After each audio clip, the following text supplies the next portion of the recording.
Jews talk to ghosts. We speak with spirits. We know this because not once, not twice, but 3 times in this week's Parsha Kedoshim, we are explicitly told not to talk to ghosts. And just as you don't put up speed limit signs unless people speed, the Torah doesn't tell people not to do things unless they're already doing them. Thus, 3 times in Kedoshim we are enjoined against communing with the shadows. The first comes in Leviticus 19, verse 31. Al tifnu el ha'avot ve'el ha'yidonim. Do not turn to ghosts or familiar spirits. The second comes a few lines later in Leviticus 20, verse 6. And finally, in case you weren't paying attention the first 2 times, the Parsha ends on this happy note that Liz Flynn read so beautifully for us. Ve'ish o isha ki yeh bahem ov o yidoni mot yumatu ba'even. And a man or a woman who will have a ghost or a familiar spirit with them will surely die by stone.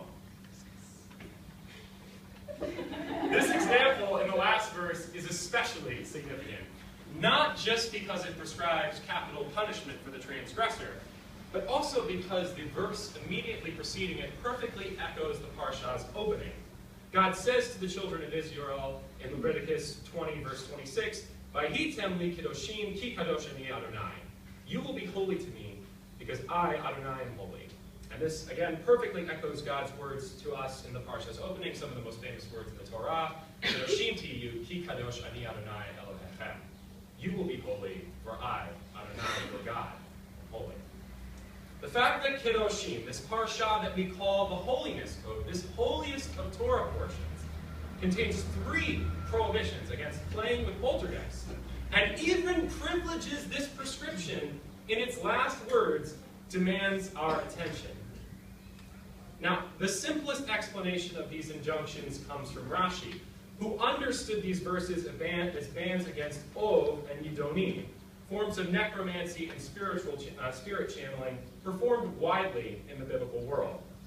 According to Rashi, Ov, which we today translate as ghosts, was a practice in which the medium would raise the spirits of the deceased, who would then speak from his armpit. And in case you're wondering what this looks like in practice, I will now use the technique of Ov to summon the voice of Rashi, who will explain for us the other form of necromancy, known as Yidoni, which we today translate as familiar spirits. Hold on for a second.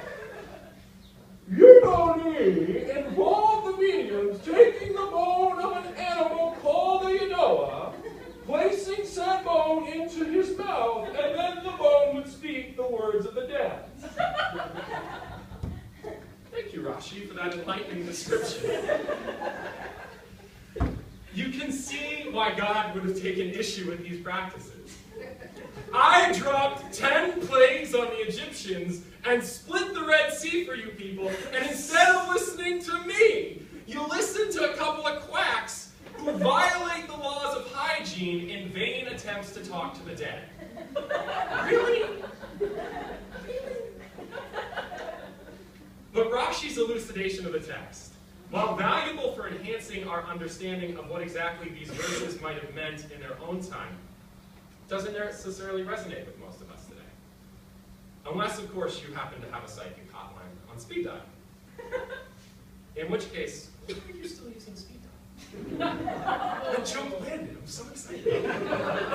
Okay, but seriously, back to ghosts.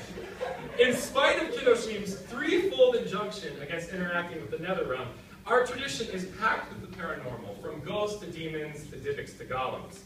So in order to gain some further insight into Kedoshim's strong stance against the supernatural, and what we can learn from it today, let's examine a couple of these ghost stories from our tradition. The first is the infamous story of King Saul and the witch of Endor. In it, Saul finds his kingdom threatened by an immense Philistine army. Unfortunately, all of his efforts to inquire of God as to what he should do in the face of this menace, dreams, prophets, the mysterious Urim, the Tumim, go completely unanswered. So Saul, in an act of exquisite irony, asks his servants to find him a balat ov. Balat meaning mistress, ov meaning ghost, so some kind of mistress of ghosts, so that he may inquire of her instead where these other means of necromancy or prophecy fail. Now you might be asking yourself why I said this is ironic. Well, Saul had in fact recently enacted the very ban against consultations of ghosts and familiar spirits that was enjoined upon the Israelites in this week's parsha. So he was going against his own judgments. And when Saul approaches this woman, he actually has to disguise himself. And then he requests that she summon for him a ghost. Not knowing that her client is in fact Saul, she reminds him of the king's prohibition against this particular form of divination. And in order to assuage her concerns, Saul swears by God's name that no harm will come to her for helping him. He then asks that she revive the spirit of the recently deceased prophet Samuel. The ghost of Samuel arrives. Saul asks him what he should do about his Philistine predicament. Samuel is, of course, irked at having been awakened from the dead, and he chastises Saul for his behavior. He then tells him that on the very next day, Saul and all of his sons will die in the battle against the Philistines, which is, of course, exactly what happens. What can we learn from this tale? Saul's quest for answers from Samuel through the witch of Endor is a classic case of one way that we use ghosts to shirk responsibility. Instead of asking himself what he should do, or looking for guidance amongst the living, in this case, military advisors, other advisors, Saul instead goes against one of his own previous judgments, that divination should be outlawed, by seeking to hand his current decision over to the dead. His punishment? That he should join them. Our second ghost story takes us from the biblical world to the rabbinical world, to the Talmud, and more specifically to tractate Kedoshim. Once upon a time, in the Talmudic Academy of Babylon, Rav Abaye had a problem. His students and their study hall had been taken over by a demon that would attack the students when he entered it. But fortunately for Abaye, his yeshiva was to be visited by a scholar of great piety, Rav Acha Bar Yaakov. And Abaye decided to see if he could use Rav Acha to solve his problem. In order to do this, he asked the residents of the town not to invite Rav Acha to stay with them as a guest, so that Rav Acha would have to stay in the school. So Rav Acha arrives at the academy, and he's forced to spend the night in this haunted study hall. And the demon, of course, appears to him in the form of a seven-headed serpent. And how did the sage respond? He prostrated himself before the beast. He bowed before the beast. And each time he did so, one of the serpent's heads was cut off. And in this manner, the demon was defeated. So what can we learn from this ghost story? In the same vein as the story of Saul and the witch, this Talmudic tale shows us a second way that we use ghosts to evade accountability, by blaming phantoms as external causes of our own problems. Ask yourself, was there actually a demon in that study hall? Or might the students have just invented a ghoul to give them an excuse to skip class? Or another interpretation. Rabbi Michael Siv of Yeshiva Lev HaTorah, summarizing some commentaries on this particular legend, explains that the serpent demon may in fact represent arrogance. As Pharaoh, perhaps the most arrogant character in the Bible, at the peak of his conceit, refers to himself as the great serpent when he compares himself to God. Rabbi Siv goes on to suppose that perhaps the yeshiva was struck by a plague of arrogance and competition amongst the students, and that Rav Acha's humble presence, his bows that beat the beast, demonstrated how to defeat this particular demon. Now that we've taken a look at these two stories, how can we use the ghastly experiences of Saul and the students of the yeshiva to inform our own experience of paranormal presences? Are we haunted by the same shades that haunted them? I believe so. And to borrow the words of Ralph Ellison's Invisible Man, humankind is haunted not by spooks like those who haunted Edgar Allan Poe, nor by your Hollywood movie ectoplasms. No, we are haunted by ghosts of substance, of flesh and bone, fiber and liquids. Ghosts who might even be said to possess demon-possessed minds. In short, we are haunted by ourselves.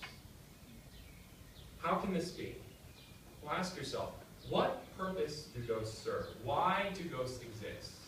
To scare us? To torture us? To torment us? No. None of the above. I believe that we invent our own ghosts, not because we fear the dead, but because we fear our flaws, our weaknesses, our failures. Thus we fashion phantoms to free ourselves of responsibility for these shortcomings. In sum, ghosts exist to exonerate. A midrash from Pirkei Avot tells us that demons were created at twilight of the first Erev Shabbat. And consider this. If the things that go bump in the night were created at twilight of the sixth day, then we humankind were in fact created before them. They were created after us. Could it then be that it was not God, but us who created them? I believe so. And these ghosts, these ingenious creations of ours, give us not one, but two ways to throw off the yoke of responsibility. First, like Saul, when we commune with the spirit world, attempting to divine the future through the declarations of the dead, we seek to outsource our judgments, to deny our liability for the consequences of our own decisions. And second, like the students of Rabbi Abaya's academy, when something goes wrong, it's far easier to blame some unseen presence, some ghost in the cupboard, than to look inward and accept our own accountability. And here we return to the story of Rav Acha and the demon of yeshiva to show us how to overcome these unfortunate but all too natural inclinations. From Rav Acha, we learn that our ghost-busting weapons won't be proton packs or PKE meters, but rather two kinds of courage, inward and outward. Inward courage is essentially humility. It is the ability to accept the scary fact that on occasion, on many occasions, we will succumb to our weaknesses. Inward courage is the facility to forgive ourselves for these failings. Outward courage, on the other hand, is essentially accountability. It is the capacity to accept the consequences of our actions. It is the audacity to say, I messed up, I was wrong, or I am sorry. And by embodying these two kinds of courage, we find that unlike Saul and the students of the yeshiva, we don't need to find something beyond ourselves to exalt us. The essence of holiness, of Kedoshim, is found not in our strengths and accomplishments, but in our ability to realize our flaws, to accept them, to learn from them. Thus, the verses in this parsha that enjoin us against speaking with spirits are less relevant to us as injunctions against calling psychic hotlines or watching Casper the Friendly Ghost, and more as imperatives to banish our self-created demons from our midst. And we learn from the ghost stories of our tradition that in order to do this, we must be courageous both inwardly when facing ourselves and outwardly when facing others. And by embodying inward and outward courage, we can live up to the positive commandment that begins this parsha. Kedoshim D'var, Ki Kadosh, Ani Adonai Elohechem. You will be holy, for I, Adonai your God, am holy. Shabbat Shalom.